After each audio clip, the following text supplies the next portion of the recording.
తగలబెట్టండి sir Niranjan గారు.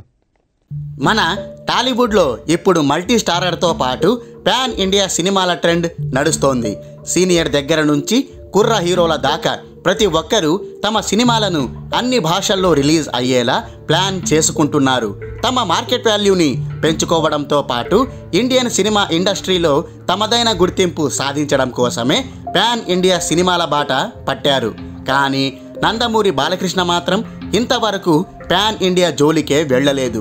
కేవలం తెలుగు మీదే ఎక్కువగా ఫోకస్ పెట్టారే తప్ప పాన్ ఇండియా వైపు పెద్దగా ఆసక్తి చూపించడం లేదు. అయితే అభిమానులు మాత్రం బాలయ్యని కూడా పాన్ ఇండియా సినిమాలు చేయాలని, తమిళం, మలయాళం, కన్నడ మరియు హిందీ గడ్డలపై కూడా పాగా వేయాలని బలంగా కోరుకుంటున్నారు.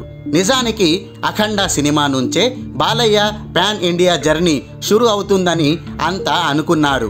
కానీ అలా జరగలేదు. భగవంత్ కేసరి సినిమా విషయంలో ఆ దిశగా ప్రయత్నాలు జరిగాయి.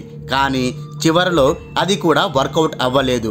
దీంతో బాలయ్య ఇక పాన్ ఇండియా దిశగా అడుగులు వేయరా, కేవలం తెలుగుకే పరిమితం అవుతారా అనే అనుమానాలు రేకెత్తాయి. అయితే ఇప్పుడు అలాంటి అనుమానాలు పెట్టుకోవాల్సిన అవసరం లేదు. ఎందుకంటే బాలయ్య తన పాన్ ఇండియా వేట మొదలు పెట్టబోతున్నారు.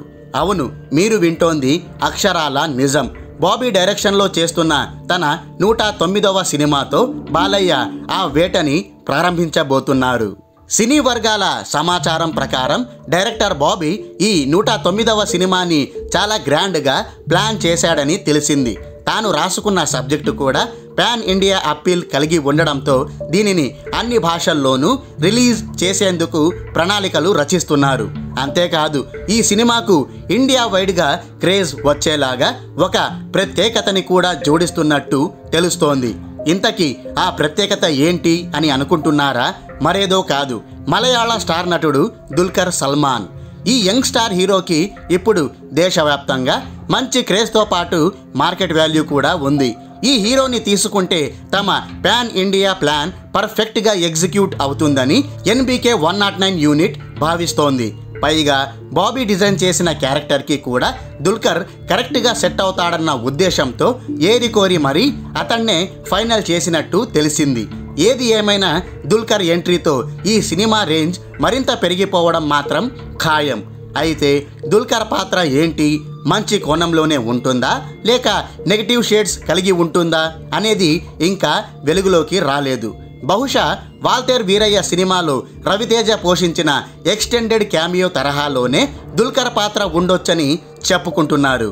ఆ సంగతులు అలా ఉంచితే ఈ సినిమాతో బాలయ్య పాన్ ఇండియా వేట మొదలు పెట్టనున్నాడన్నదే ఇక్కడ అభిమానుల్ని సంతోషపరుస్తోంది. ఈ దెబ్బతో బాలయ్యకి కూడా ఇతర భాషల్లో క్రేజ్ రావడంతో పాటు మార్కెట్ వాల్యూ కూడా పెరుగుతుందని భావిస్తున్నారు. ఒకవేళ అన్నీ కుదిరితే మాత్రం ఈ సినిమాతో బాలయ్య 100 కోట్ల షేర్ క్లబ్లోకి తప్పకుండా చేరిపోతాడని గట్టిగా నమ్ముతున్నారు.